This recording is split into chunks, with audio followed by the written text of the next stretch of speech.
যে যুবকদেরকে হতে হবে ইসমাইলের মতো। আমাদের এই যে কোরবানির পশুটা, আমার বাসার ছাগল, আপনার বাসার গরু, এরা ইসমাইল। আপনি ওদের চোখের দিকে কখনো তাকিয়েছেন? ওরা জানে যে ওদেরকে এখন কোরবানি হতে হবে। সিরিয়াসলি বলছে, ওরা জানে যে ওদেরকে এখন কোরবানি হতে হবে। আল্লাহ পাক ওদেরকে এটা জানিয়ে দিয়েছে। ওই তারা তো ভয় পায় না, তারা তো পিছু পা হয় না, তারা তো আপনার অনুগত হয়ে যায়। আপনি যখন ছুরি চালান তারা গলাটা পেতে দেয়। খেয়াল করে দেখবেন, কোনো কোনো পশুকে দেখবেন রাত্রেবেলা কাঁদছে, খেয়াল করে দেখবেন, খেয়াল করে দেখবেন, ওরা জানে জিনিসটা। কিন্তু যে কুরবানি করছে সে কি ইব্রাহিম হতে পেরেছে?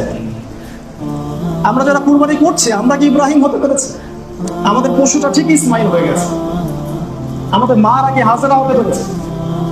আমরা কয় ভাগ হবে, কত বড় গোশত, কত টাকা দিয়ে কিনলাম, আল্লাহ পাক কি বলছেন? লা ইয়ানালুল্লাহু লুহুমুহা ওয়ালা দিমাউহা। এই রক্ত মানুষ হচ্ছে, আমরা কিচ্ছু পৌঁছায় না আল্লাহর কাছে, ইল্লা তাকওয়া, তোমাদের হৃদয়ে তাকওয়া ছাড়া।